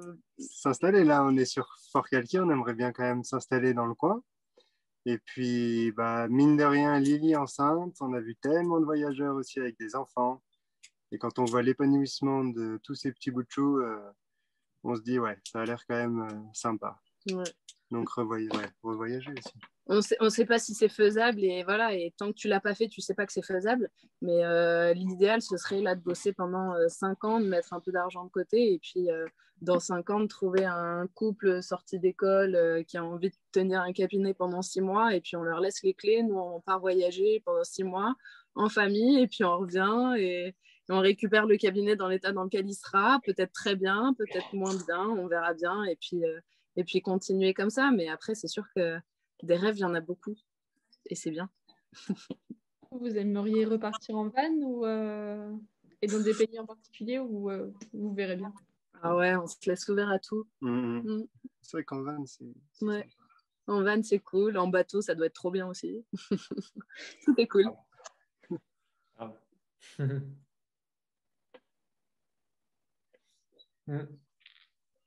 Vas-y, Alex, si tu veux. Ouais, moi, je suis installé maintenant depuis 2018 à Laval, mais par contre, je suis peut-être le seul chiro à faire ça en France.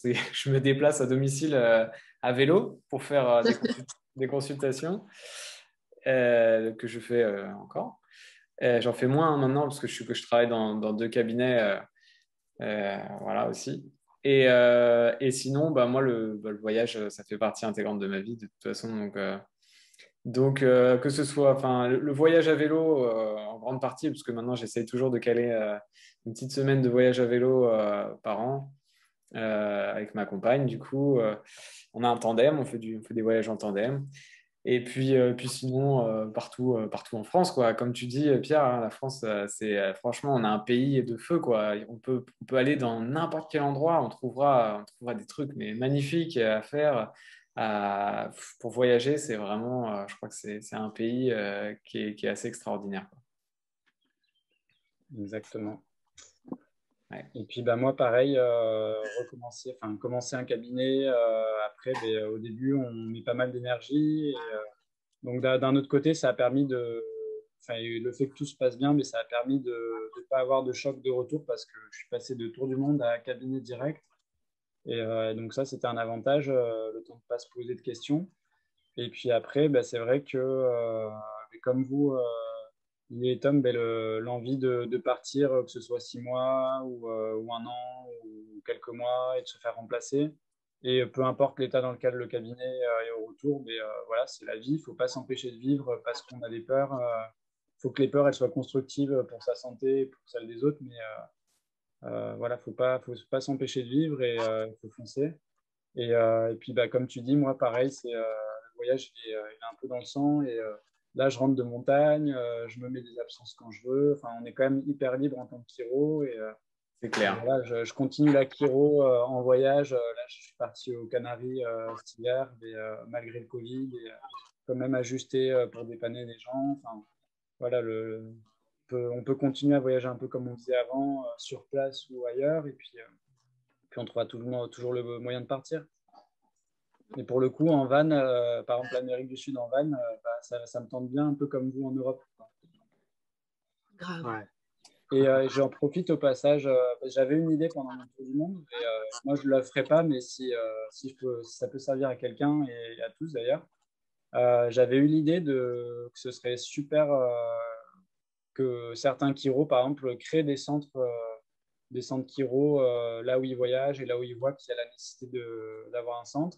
Et après, de créer une sorte de communauté ou un groupe, que ce soit Facebook, ceci ou cela, et d'organiser quelque chose où en fait, il y a toujours des gens, par exemple, qui sortent d'études, qui vont être chiro quelques mois, quelques années à cet endroit-là, et qu'en fait, qu'il y a un roulement et que ça permette, d'avoir l'accès chiro sur place, et puis et que chacun puisse voyager et avoir... voilà, je me disais, ça peut être cool. Je le ferai pas, mais si ça peut servir. Ouais, c'est vraiment un beau projet. J'ai une dernière question de Tiffany qui vous demande quel a été votre pays préféré pendant vos voyages. On va commencer par Alexandre. Alors, mon pays préféré, c'est dur comme question. Non, moi, j'ai bien accroché avec la Roumanie.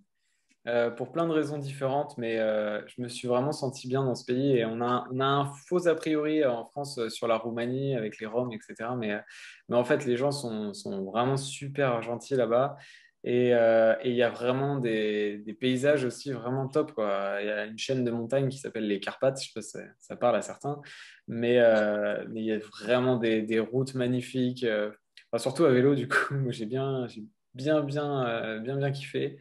Et puis les gens étaient vraiment adorables, quoi. Donc j'ai traversé la Roumanie, je suis resté même 3 semaines. Donc, du coup, c'est là où je suis resté 3 semaines dans la communauté alternative. Donc j'ai pu apprendre un peu le roumain, etc. Donc je me suis un peu immergé dans la culture et ça m'a vraiment plu, quoi. Et j'avais fait ça aussi j'ai pas fait ça qu'en Roumanie, j'avais fait ça un peu en Albanie. J'étais resté aussi un petit moment, plus d'un mois.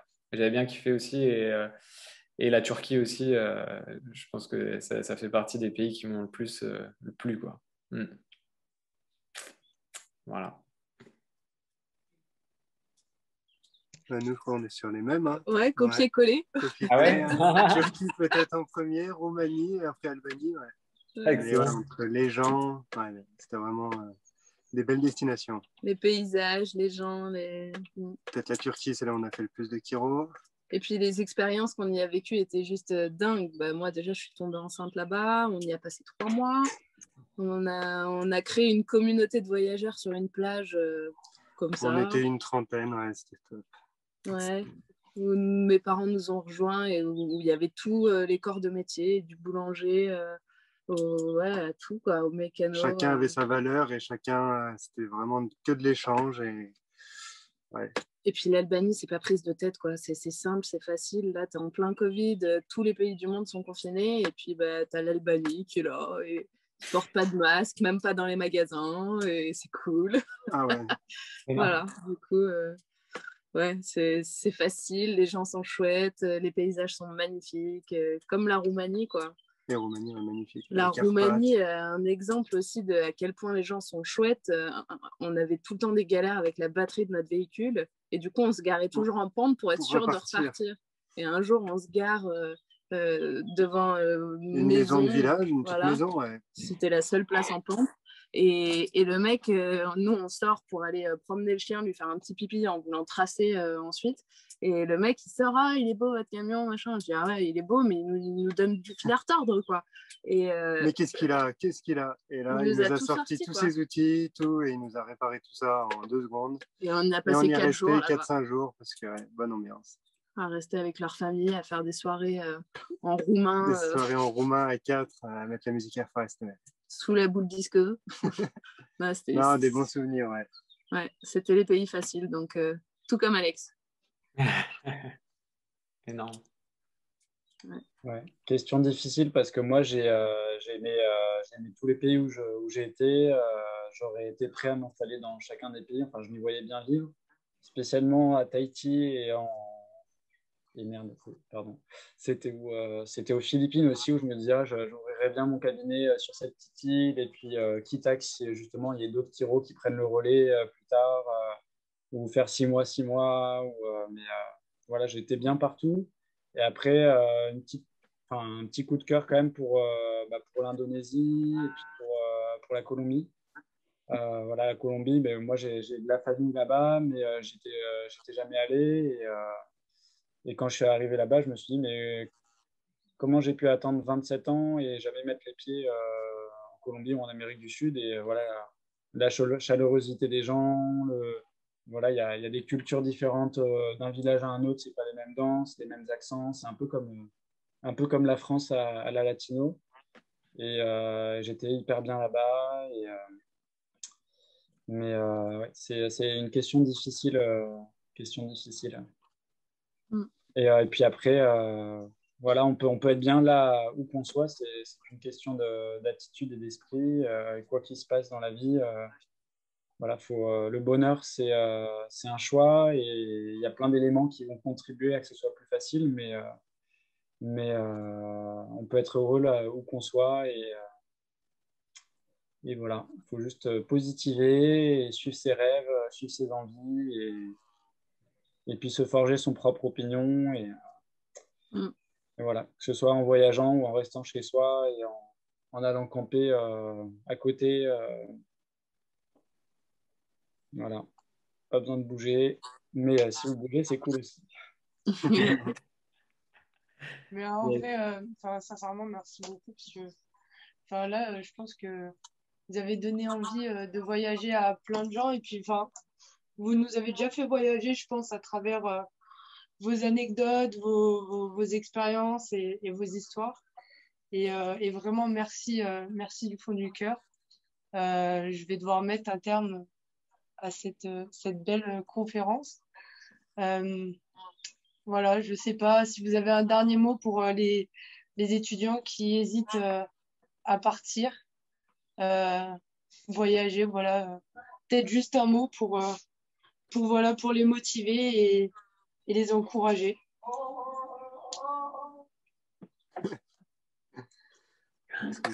Fiez-vous à votre instinct.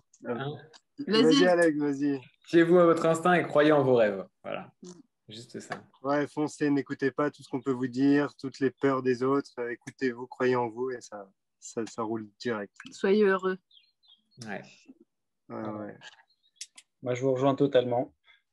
Soyez heureux, écoutez les autres, mais juste les bonnes parties, gardez les mauvaises parties en tête quand même au cas où, et puis foncez, et voilà, vivez vos rêves, et puis surtout rêvez, ou cherchez ce sur quoi rêver, mais voilà, avoir des buts, explorer un petit peu tout, c'est comme en chiro, il faut explorer tout, ou aller voir un chiro qui fait ceci et cela, même si vous ne pensez pas que ça vous corresponde, mais au moins de voir pour voir, quoi, et puis de vous forger vos petites opinions, et puis le succès, c'est propre à chacun.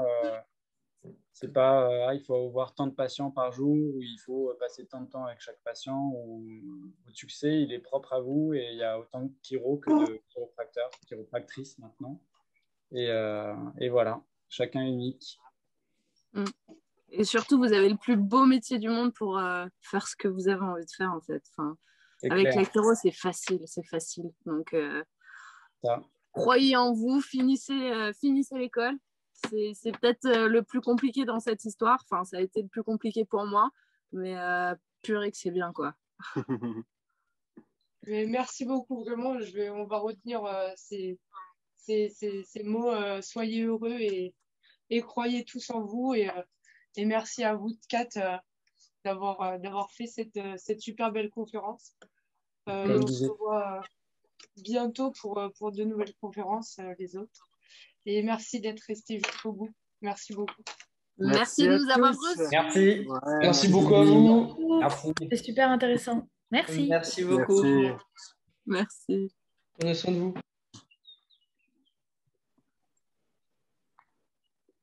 Comme disait Pizzeru, la chiro, c'est le plus beau métier au monde. Et dès qu'il y a quelqu'un qui vous demande ce que vous faites, tout de suite, il vous propose il vous demande si vous pouvez l'ajuster ou autre. Mais vous pouvez faire pareil autour de vous, où que ce soit dans le monde. Voilà. Écoutez-vous. Ça ouvre beaucoup de portes. Yes. Merci beaucoup. Bonne soirée à vous. Ciao, bonne soirée. Ciao. Bonne Merci soirée. à vous. Rêvez bien. The innate in me blesses the innate in you. Peace.